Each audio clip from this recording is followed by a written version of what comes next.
I couldn't have moved to the next stage if I didn't learn what I learned there. And so although the time there was difficult, and sometimes difficult with relationships and things like that, but it was such a key time period to launch me into the next phase of failing an insurance agency, which also taught me what I needed to learn in order to do what I'm doing now.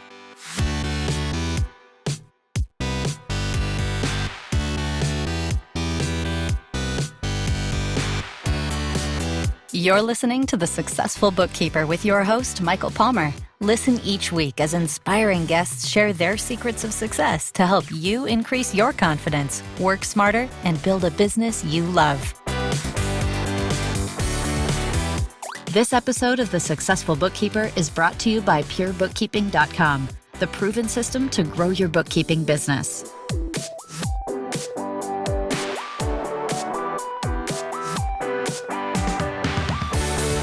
Welcome back to the Successful Bookkeeper Podcast. I'm your host, Michael Palmer, and today's guest is Cameron Davis, owner of Imago Dei Bookkeeping and Consulting, and he's a Pure Bookkeeping licensee. In the first episode of this two-part series, you'll hear how Cameron turned a failed insurance venture into a thriving bookkeeping business, the role faith and family played in his journey, and how cold calling helped him grow with purpose. Let's get to that conversation right now. Cameron Davis, welcome to the show. Thank you, Michael, for having me. I really appreciate it. It's great to have you. And you mentioned getting on the podcast that you're a longtime listener. Thank you for being a listener of the podcast. That's always fun to have someone who's been listening for a while to chat with them. And it's going to be now my opportunity to get to know you. Yeah. As I started this journey, part of the investigation and discovery into the industry and, what others are doing and how they're doing it, this podcast was a really integral part of that discovery and hearing from others and their experiences and, how a firm runs and, what to do along the way. So yeah, it was a big part of my journey. Beautiful. Well, that's great that it was valuable. And these podcast episodes are my favorite. I love hearing, I don't know what it is, but I love hearing people's origin stories and how they came about it, the things that they got into. And, it's that good old song, you can't go over it, you can't go under it, can't go around it, got to go through it. Right. So that's right. That's the Boy Scout in me campfire song. I guess maybe that's what we talk about on these podcasts, is that basically that in a nutshell. So let's maybe introduce you a little bit here. Tell us a little bit about yourself, where you're from, your a little bit background of how you ended up doing what you're doing, and then we'll dive in deep to the story. Yeah, definitely. So my family and I, we grew up in Asheville, North Carolina. Most of our family is still there. It's a great place to be from. And, obviously over the last few, couple decades, they made a lot of lists across the country and across the world, I guess. But, in 2017, we moved down into Greenville, South Carolina here and, had a little bit of entrepreneurial journey, I guess, in the insurance industry. Did not go well, but we kept going and we, kept on the journey, I guess, that we were on. And so, we had a couple of kids along the way. We've got a 10-year-old boy and a 7-year-old girl. And, we're going on 13 years of marriage and, loving every day. Wow. So, okay. So the move to Greenville was, sorry, I missed that part. It was an insurance. Yeah, so I got into the insurance industry pretty early on. My early career, I guess, was in sales and marketing and business development and, those kind of things. Worked for Mayflower Transit, the national or international moving company, doing sales and marketing and, those types of things. And so always had a passion to grow and build and sell and, just see what I can make out of the opportunity ahead of me. And, when I left that industry, I popped right into the insurance industry with one of the major carriers, I guess. I don't know what I can say and what I can't say, but in hopes to open an office. And, when that didn't go well, I opened my own independent office, and it just was not a duplicated effort in terms of success.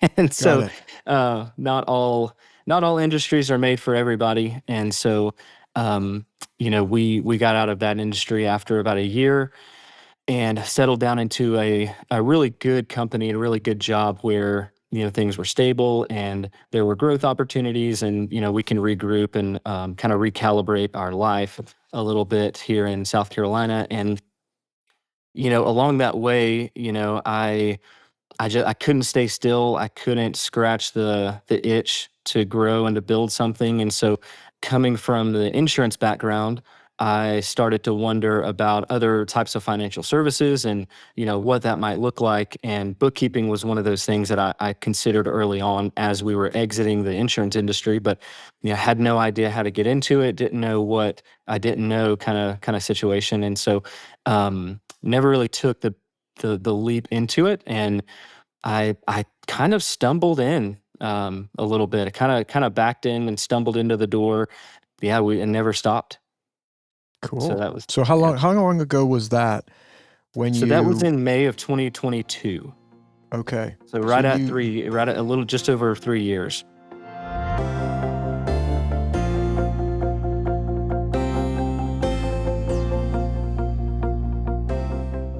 well, there's some interesting points along the way. First off, I just don't want to forget, I don't know how I could. I have children, same. I have a 7-year-old, about to turn 7-year-old daughter, and just turned 10 son. So we have Wow. a lot in common. Not Yeah, quite that's on great. my wife and I have been together for more than 13 years, but we've been married for 10. We've been together for close to almost 19. So Wow. we've got some things in common there. And growing a business and a family is, that's tough stuff when it doesn't go right, right? And so the fact that you're still together and all that good stuff says a lot, right? I'm Yeah. sure there were some tough times on the family, and you sort of went through that at a critical. One friend said having young kids under the age of 5 is like a meat grinder. We'll add trying to start a business into that. It's like, I don't know what, meat pulverizer maybe? Oh yeah. Yeah. I started the insurance agency the month that we had our daughter. So Yeah, wow. don't know why I did that and where my friends were at saying, please don't. But Yes. it had to do it. So You had, she's a 2018, right? Is that yep, right? that's right. Yeah. Yeah, that's right. So now if they're on the same birthday, when was she born? April 19th. April 19th. Okay. Mine's in June, and Yeah, Matthew is in April, early April. So you that's got cool. that's very cool. So looking back, I'd love to know, looking back on the insurance business, I'm sure you've done some of that debrief type thinking. Like, what if you had to go back, and you probably don't want to go back and do it again, but if you had to go back and do it again, what do you think you would have done differently? What do you think went wrong? What were some key learnings for you in that whole process? Because that's part of it. We don't go into this entrepreneurial business. I know our listener, we probably talk about this all the time, but listener, just a reminder, we don't go into entrepreneurial and everything goes right. More of it goes wrong than right, but you learn, you figure it out, and you course correct along the way. I love hearing the course corrections. How about for you, Cameron?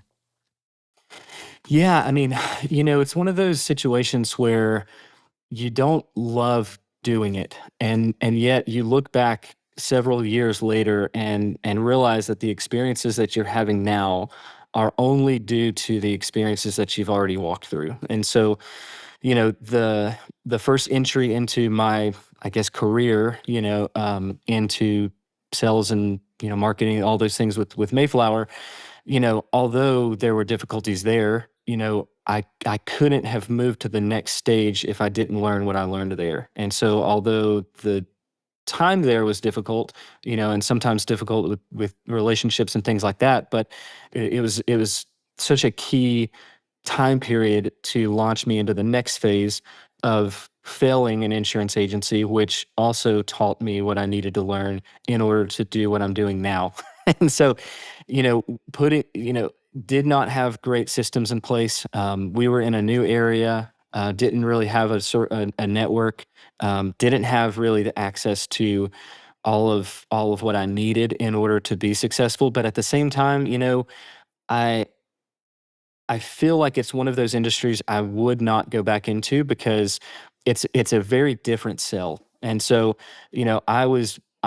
I'm geared a lot more towards one type of um, type industry type, whereas others may not be a good fit. Where I would be very careful as to which industries I would get into.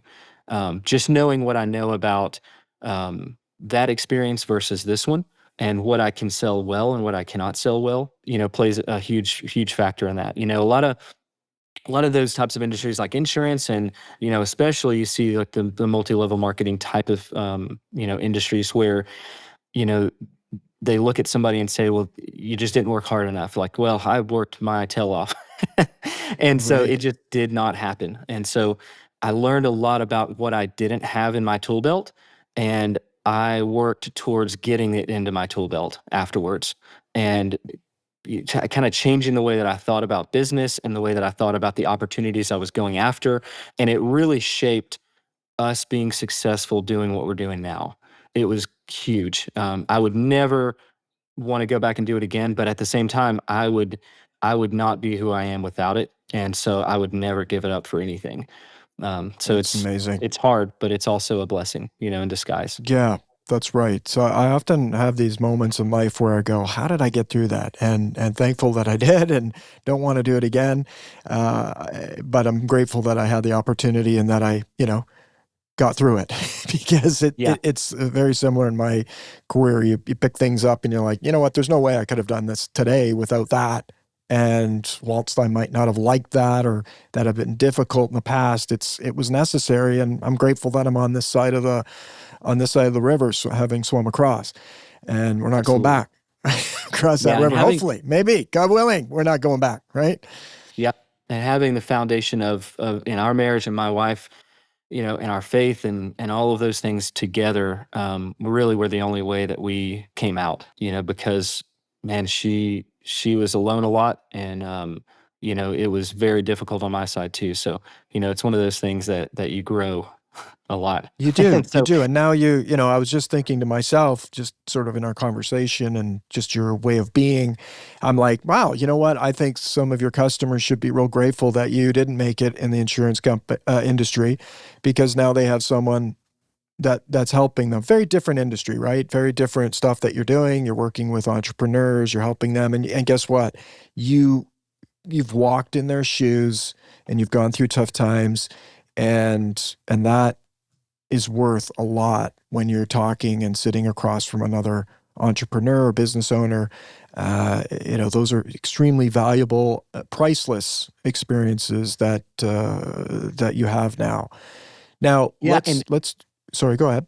oh yeah, I was gonna say, with it was kind of ironic that the time period where I was shutting down that insurance business and kind of getting out of the industry at the same time that COVID was starting to really impact a lot of businesses, and depending on the state and the country, much more so and some lesser. But, I watched a lot of businesses walk through what I walked through before COVID happened during COVID, where they lost business, they're struggling financially, they lost their entire business, was basically ripped out from under them. And it really gave me a heart for, how, like, during that time processing, like, how could I help people in that situation?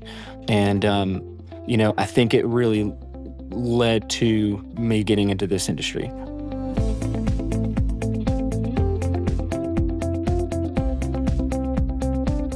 So now you got in, you did that. Let's maybe talk about that transition to you're okay. You're getting into the bookkeeping business. What did that look like? What were some of the steps that you took to establish yourself? You mentioned, like in my head, I was like, yeah, absolutely. You've moved to Greenville and you're starting an insurance business. I tell that's a challenge. You have no network. You're new.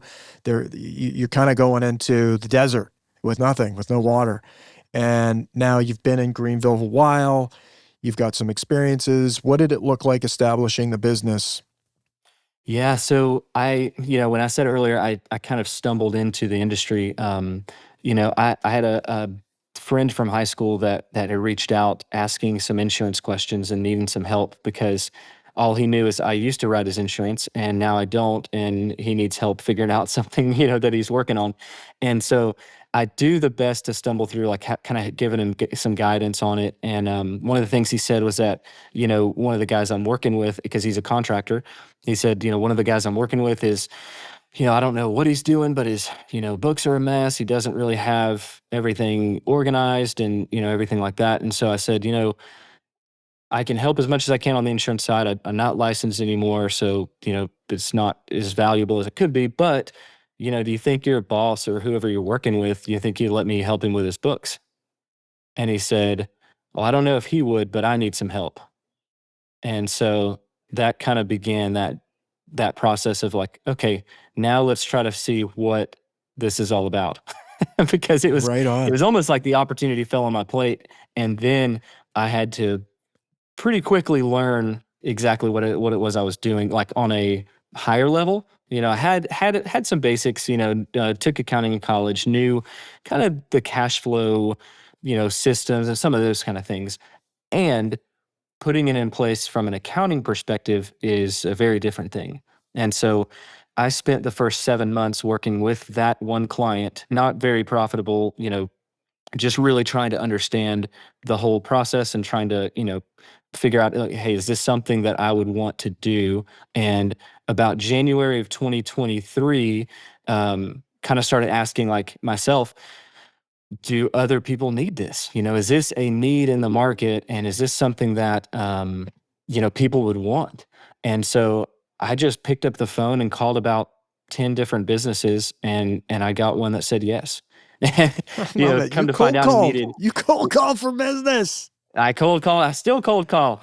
Oh my goodness. That's cool. Yeah, so we talked through that because it's very different than what it seems to be, from the outside. So it started cold calling. I didn't know who to call on besides I knew some construction guys and contractors just really need this stuff because they're blessed to be able to build houses and do things that I can't do. And maybe I've been blessed and skilled doing things that they don't know how to do. And so we can work together and make each other better. And, that's where the name came from. Imago Dei is Latin for, in the image of God. And so we took scripture, Genesis 1:27, and, took when God said, let's make man in our image, Imago Dei, that it gave him purpose and different skill sets and different personalities. And, some of those guys take that skill set and they go start businesses and they build houses and they, do all kinds of things. And so we wanted to come behind them and support them doing what they were made to do and what they're gifted to do, and provide a financial foundation, some good accounting as best we can. We're obviously not perfect, but, do our best to provide a service that's going to be beneficial to them. And so the first 5 or 10 guys I called, one said yes and needed 4 years worth of books cleaned up.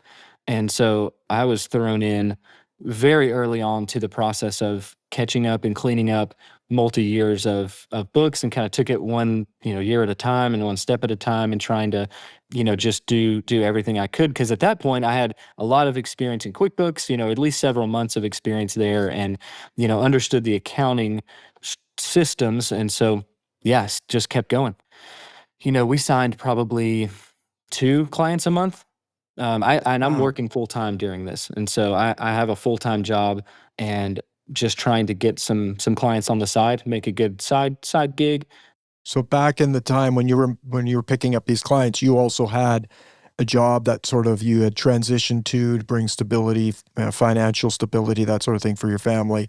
But on the side, you are making calls. You're doing your friends' books, figuring that out. You make some calls. You get you call 10 people, you find this guy that's got 4 years of bookkeeping that needs to be done. I mean, I was just thinking, like, you could, in that industry, you probably wouldn't have to go very far to find a mess, and it's the question is whether they're willing to deal with the mess that they've got more than, it's not whether they do have a mess, it's whether they are willing to deal with the mess that they have, probably.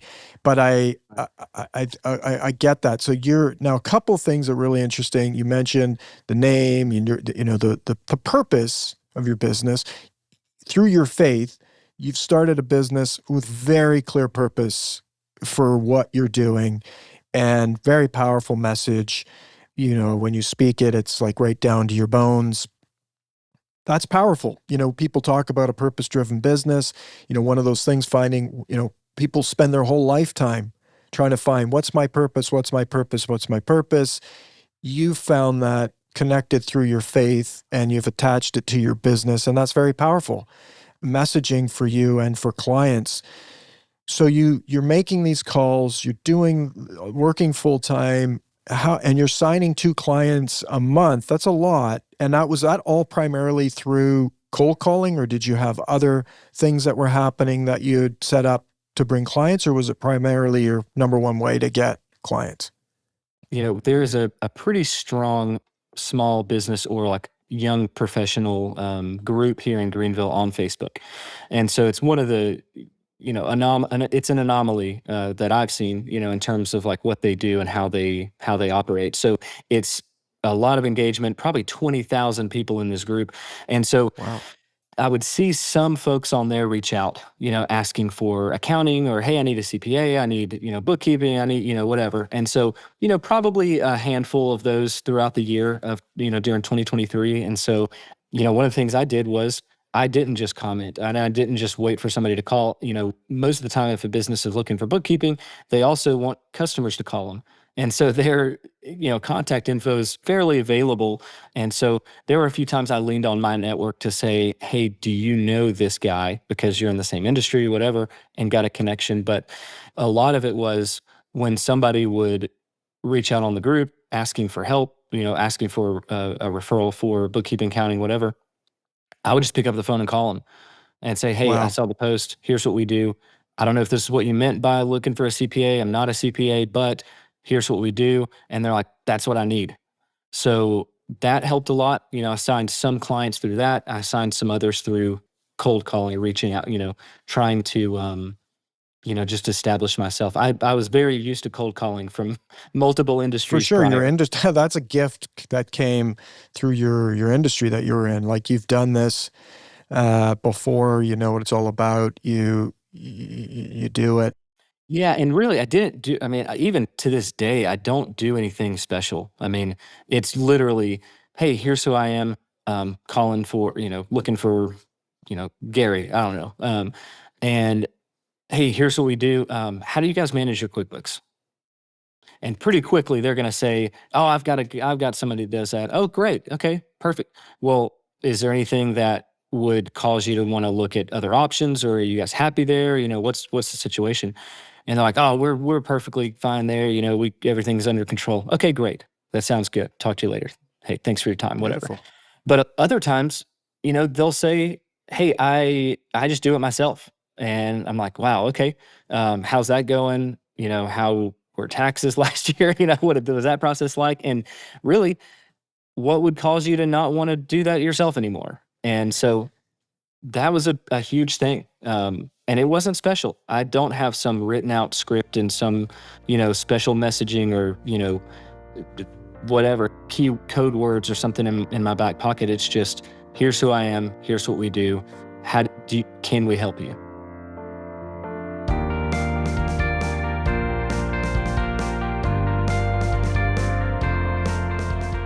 Is there a system that you use in terms of like just doing the work? Like, do you just decide 1 minute to pick up the phone and make a call, or do you have like an assigned time of the day, or you just, I want to do this once a week? What's your kind of method? Like, people, if we were going to get in shape, we'd say, oh, well, we're going to go to the gym once a week, or we're going to, so I think I'll just go to the gym right now.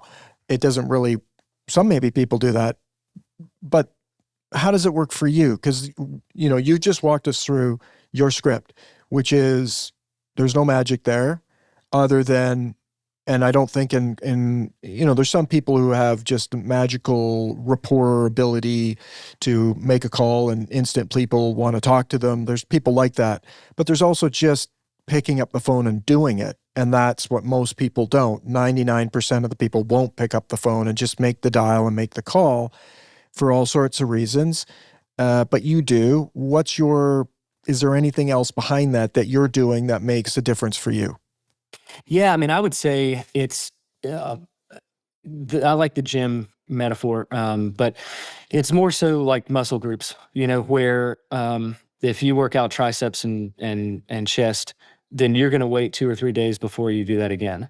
And so when we are onboarding, then I'll take a break from, really reaching out much because I want to make sure that we get it onboarded, that we can handle what we've got. And so as many clients as we serve now, that process is very different than it used to be, where I wanted to talk to as many people as I could, and with a full time job and managing family and health issues, just different things in the family. Um, it was having to be careful that I don't overload what I'm doing and that we're intentional about growing, that we don't get opportunities on our plate that we can't service or that we don't want to service. Honestly, I mean, don't, not to get too far ahead, but, essentially, I would reach out, get a couple of clients, and then kind of ease off a little bit of trying to go get more. Unless somebody referred them or unless I saw somebody post about it, you know, I'm going to onboard them, try to get a good system and good flow in place, and then I'm going to go back. And so it's more of a like kind of in waves. Got it. Got it. Like that's an interesting way of thinking about it. And so it's like, oh, we've achieved our goal of what we needed. We're going to onboard these people. Everything's good. We can handle more volume. Let's go back to making some calls, doing prospecting, and making that happen. So it's not like something you do every single week. It's more as the business needs it, you go there. And I will say, like, just hearing you talk about it, I'd be curious to know what your take is on it. But over the years, I've had conversations with people. If you bring up bookkeeping, it's amazing how often it's not going well. Like there's more often a problem than people don't have this figured out. There's so much business out there. There's so much like opportunity out there. Now, whether we go back to whether that person wants to solve the problem or improve it, or, it's like, do they even know? Like, they have a problem, but do they even know that there's a solution, a better solution out there? That's kind of like those layers of like, do you have a problem? Do you even know that the problem? Do you know that there's a solution? Do you know other, good solutions, optimal solutions, like this like ascending knowledge of what's out there? Many people just don't even know what's possible with finances and what it could do for their business. But most of them, we could say, have a problem. I'd be curious to know in your callings what you've found. Yeah, I mean, you kind of get a variety. You get, like I said, like those that it seems to be going well because there are good firms out there, there are good, solutions out there, and others that, it's either lagging in the time that they have communication or, they just don't even know. And, I mean, we've been guilty of, all of this as we grow, but, trying to get better every day. And others that, I mean, I've met some that just don't want to have anybody do them, and it may be because they're trying to be dishonest. They just don't want to report all the income that they've got. They're afraid That's right. of connecting the bank accounts because everybody, the IRS and government and everybody's going to see it now and all those things. But you're going to have that, and it's kind of one of those things that we set out knowing that not every business out there is for us and we're not for them. And understanding that, what we want to build is not going to fit into the mold of what everybody's looking for. And if they're looking for something that's not what we're trying to build at the end of the day, then, I've learned the hard way that we don't want to overextend, our service offering to things that are not going to build what we want at the end of the day and in 5 years from now. And so it really helped having that full-time job where like I'm the only income in our house and my wife stays home with the kids and homeschools and, all of those amazing things on her side. And, you know, it forced me to have to build something that was sustainable while I had a full-time job. So we, to this day, don't do payroll. I don't do my own payroll. I have a service here in town that in Greenville that they do our payroll. They get every referral that we have for payroll because Beautiful.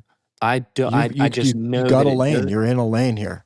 absolutely, and it doesn't lead to the freedom that I want to, that I want myself to have, and our team to have, and my family, and it doesn't.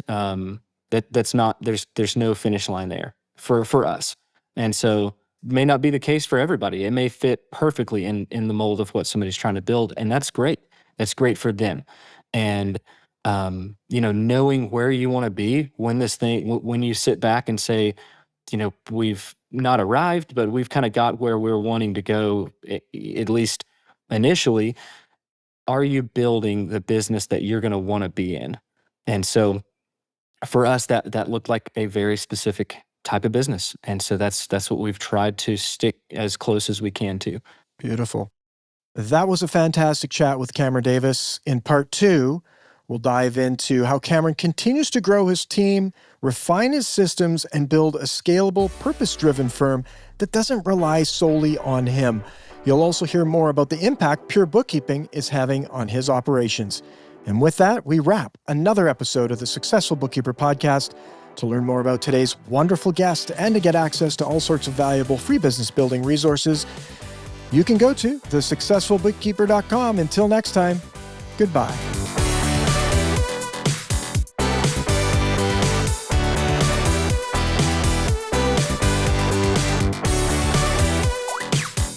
You've been listening to The Successful Bookkeeper with Michael Palmer. For more information and to download the resources mentioned in this episode, please visit us at thesuccessfulbookkeeper.com. Thank you for listening.